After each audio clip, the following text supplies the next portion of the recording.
नमस्कार। आप सभी का BSc second year differential equation की क्लास में हार्दिक स्वागत। आज हम अवकल समीकरण f D into y is equal to e raise to power a x into v, यहाँ पर v कोई x का फलन है, का विशेष समाकल ज्ञात करेंगे।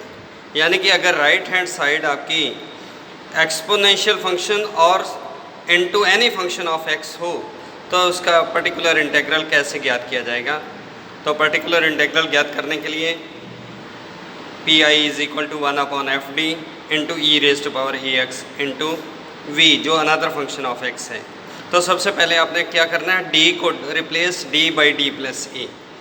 तो जब d को d प्लस ए से बाहर रिप्लेस करेंगे तो e की पावर ए एक्स को बाहर ले जाइए, बाकी आपके पास आ जाएगा 1/f(d plus A into we.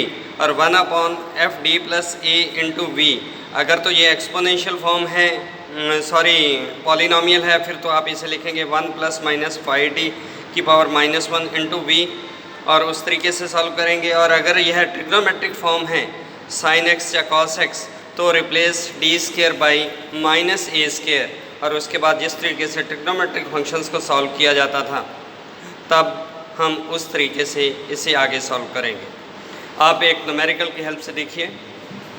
मेरे पास न्यूमेरिकल है d³ - 7d - 6 into y is equal to e raise to power 2x into 1 + x।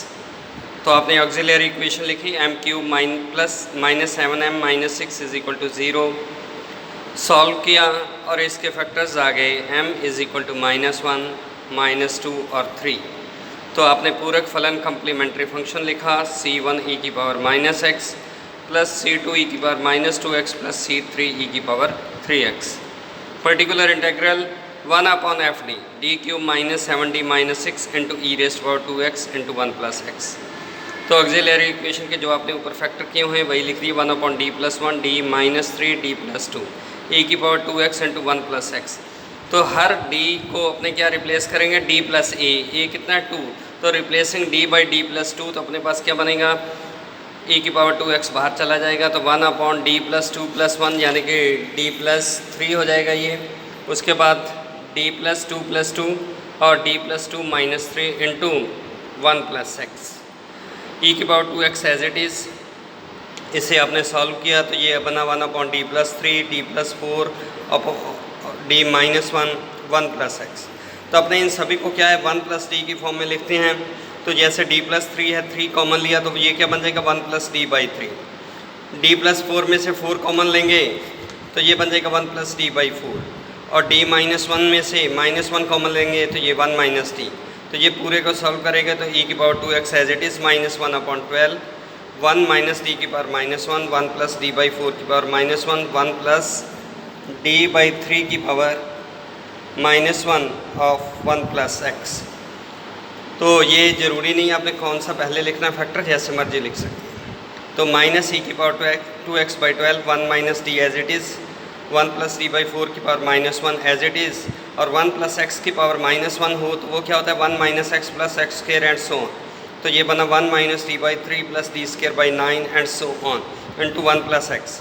Higher operators को मैंने निगलेक्ट कर दिया क्योंकि अपने जानते हैं d2 ऑफ x + 1 0 है, तो d3 d4 सारे 0 हो जाएंगे।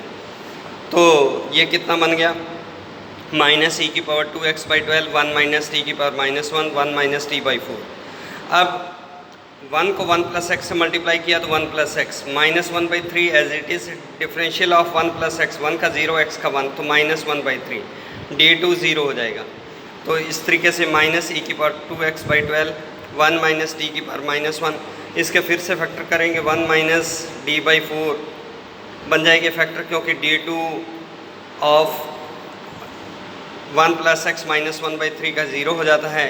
तो इसको हमने सॉल्व किया तो ये बना -e की पावर 2x/12 1 - d की पावर -1 1 - 1/3 कितना होता है 2/3, तो x + 2/3 into 1 x + 2/3 minus differential of x + 2/3 का कितना आ जाएगा 1, तो साथ में -1/4 है तो ये -1/4।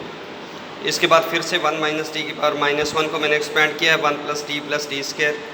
और यहाँ पर सॉल्व किया x प्लस 2/3 माइनस 1/4 को, तो x प्लस 5/12 बना। अब 1 से मल्टीप्लाई किया तो x plus 5/12 plus differential of x 1 हो गया। तो इस पूरे को सॉल्व किया तो ये आपके पास बन गया e की power 2x upon 144 into 12x plus 17। Complementary function आपने पहले ज्ञात किया था, पर्टिकुलर इंटीग्रल अब कैलकुलेट कर लिया, दोनों का सम जनरल सोल्यूशन। ये था हमारे पास अगर exponential form into any polynomial x थी। अब मैं दूसरी टाइप बताता हूँ, d4 plus 2d² plus 1 into y is equal to x square cos x। Polynomial और ट्रिग्नोमेट्रिक फंक्शन का प्रोडक्ट है राइट हैंड साइड, तो ऑक्सिलरी इक्वेशन लिखी आपने m4 plus 2m² plus 1 is equal to 0।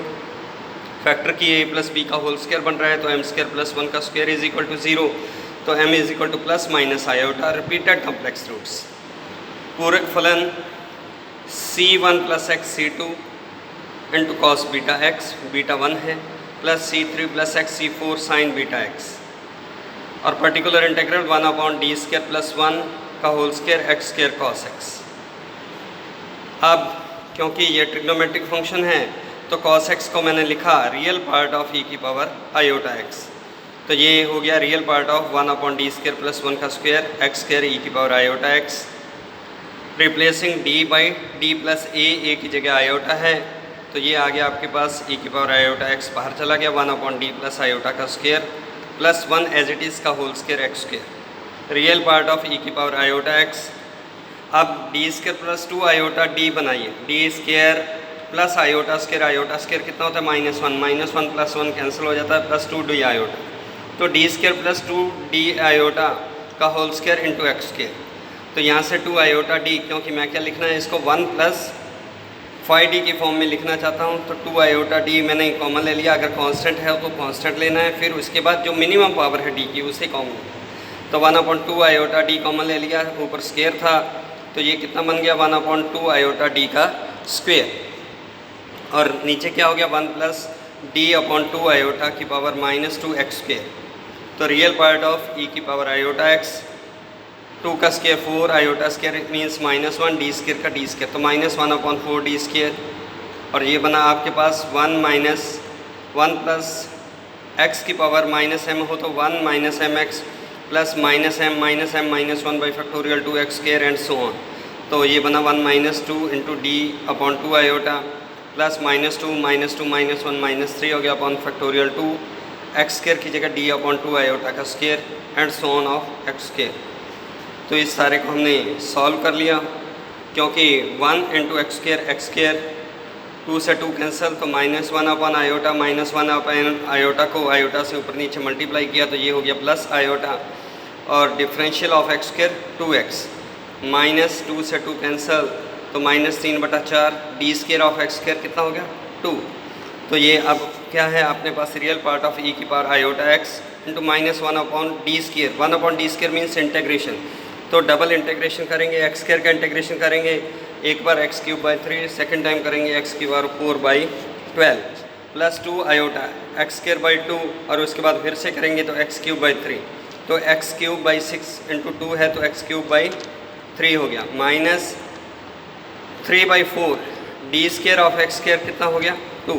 तो इस पूरे को हमने सॉल्व किया, तो रियल पार्ट ऑफ -1/4 e की power iota x x⁴/12 plus 2 plus iota x³/3 -3/4 x square, e की पावर आयोटा x को क्या लिख सकते हैं cos x plus iota sin x into x⁴/12 plus iota x³/3 -3/4 x square.